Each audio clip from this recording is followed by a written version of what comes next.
आज के इस वीडियो में हम आपको क्वांटम नंबर के बारे में बताने जा रहे हैं जो क्वांटम मैकेनिक्स से रिलेटेड है। क्वांटा जो वर्ड है वो क्वांटम का प्लूरल होता है, यानी quanta is a plural of quantum. The amount of energy radiated due to movement of electron in an orbit is designated by which number is called quantum number। जब nucleus के चारों ओर orbit पर घूमता है या एक ऑर्बिट से दूसरे ऑर्बिट पर जंप करता है तो उससे जो एनर्जी निकलती है उसको जिस नंबर से डेजिनेट करते हैं वो क्वांटम नंबर कहलाता है। क्वांटम नंबर 4 प्रकार के होते हैं। पहला है प्रिंसिपल क्वांटम नंबर, दूसरा है एजीमुथल क्वांटम नंबर, तीसरा है मैग्नेटिक क्वांटम नंबर और फोर्थ है स्पिन क्वांटम नंबर।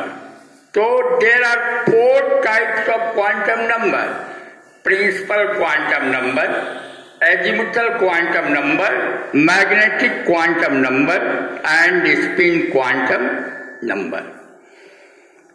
अब हम लोग पहले के बारे में जानेंगे कि प्रिंसिपल क्वांटम नंबर क्या है। तो इसे हम लोग स्मॉल n से डेजिनेट करते हैं, यानी it is represented by small n। Second point है it represent number of orbit या ऑर्बिट के नंबर को दर्शाता है। बोर्ड बड़ी स्कीम में आपने पढ़ा था कि maximum number of electron in any subshell will be 2n²। जब n का वैल्यू 1 रखते हैं तो k ऑर्बिट पर 2 इलेक्ट्रॉन था, जब n का वैल्यू 2 रखते हैं तो l ऑर्बिट पर 8 इलेक्ट्रॉन मिला था, और जब n का वैल्यू 3 रखते हैं तो m ऑर्बिट पर 18, और जब 4 रखते हैं तो n ऑर्बिट पर 32 इलेक्ट्रॉन यानी 32 इलेक्ट्रॉन हमको मिला था। ये जो बोर्ड बड़ी नियम है यही है। इसमें n जो है वो है प्रिंसिपल क्वांटम नंबर। अब हम लोग सेकंड जानेंगे एजीमुथल क्वांटम नंबर क्या है। तो एजीमुथल क्वांटम नंबर को हम लोग स्मॉल l से सूचित करते हैं। It is designated by small l। Niels Bohr suggested that an electron moves in circular orbit. Summerfield suggested that electron moves around the nucleus in circular orbit as well as elliptical orbit. This elliptical orbit is called suborbit or subcell.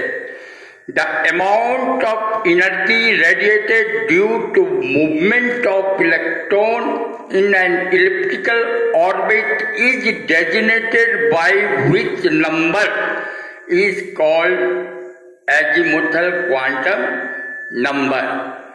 Niels Bohr ने बताया कि electron nucleus के चारों ओर वृत्ताकार पथ पर घूमता है। समरफील्ड ने बताया कि इलेक्ट्रॉन न्यूक्लियस के चारों ओर वृत्ताकार पथ के साथ साथ अंडाकार पथ पर भी घूमता है। इस अंडाकार पथ को सब ऑर्बिट या सबसेल कहते हैं।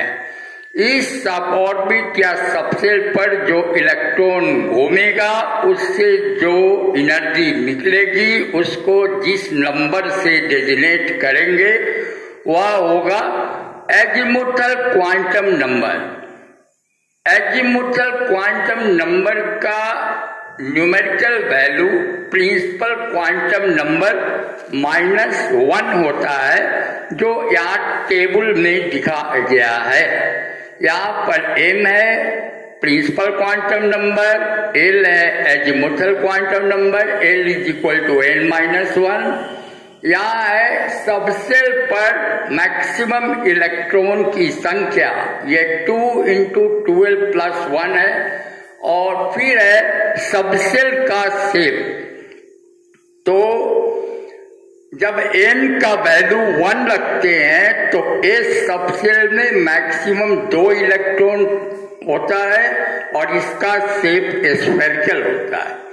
जब n का वैल्यू 2 रखते हैं तो एजीमुथल क्वांटम नंबर का वैल्यू 1 होता है और सबसेल में इलेक्ट्रॉन की मैक्सिमम संख्या 6 होती है। तो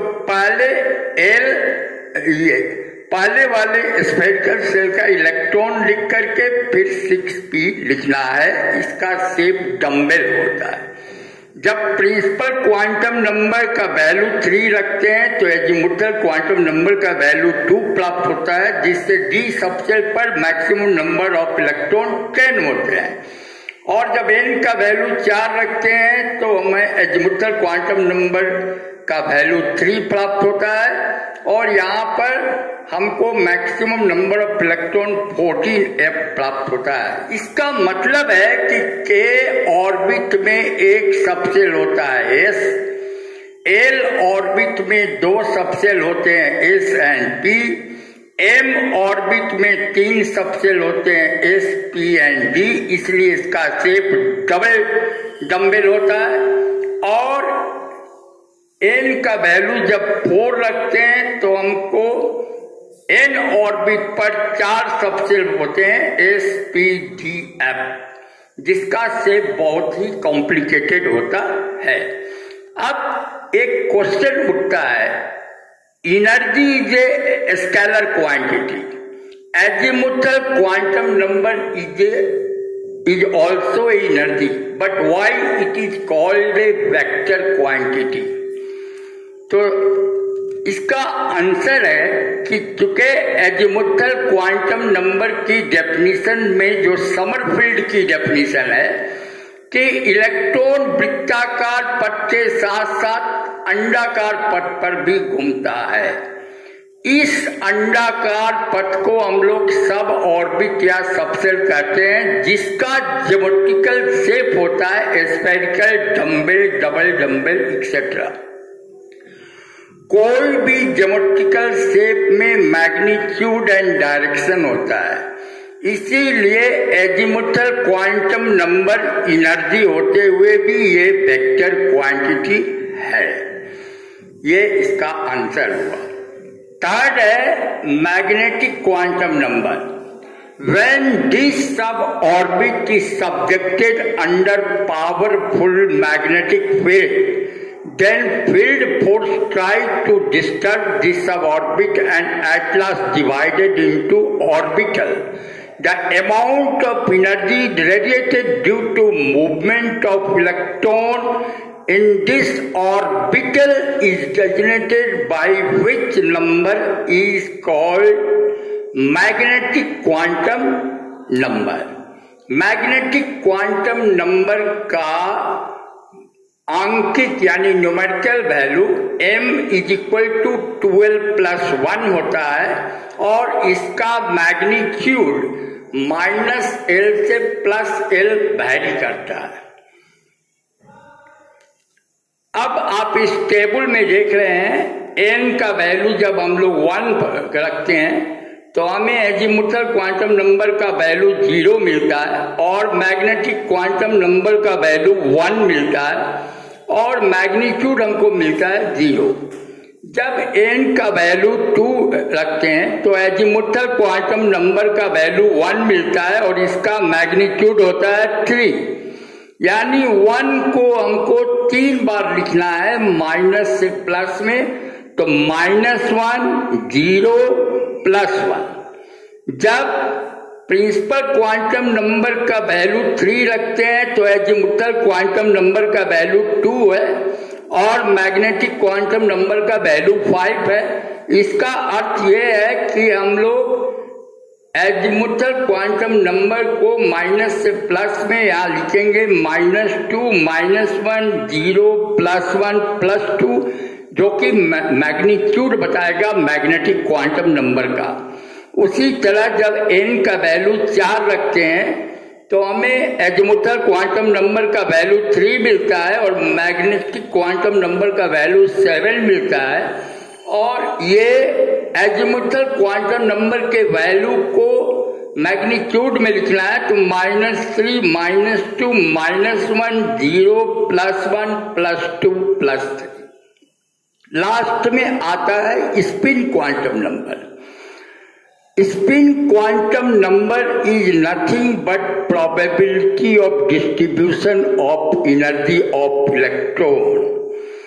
इसमें एक इलेक्ट्रॉन क्लॉकवाइज स्पिन करता है और दूसरा इलेक्ट्रॉन एंटी क्लॉकवाइज स्पिन करता है। इसलिए इसका वैल्यू -12 से +12 होता है और स्पिन क्वांटम नंबर को हम लोग S से डेजिग्नेट करते हैं। कृपया इस वीडियो को देखकर समझने के बाद आप इसे सब्सक्राइब जरूर कर देंगे। धन्यवाद।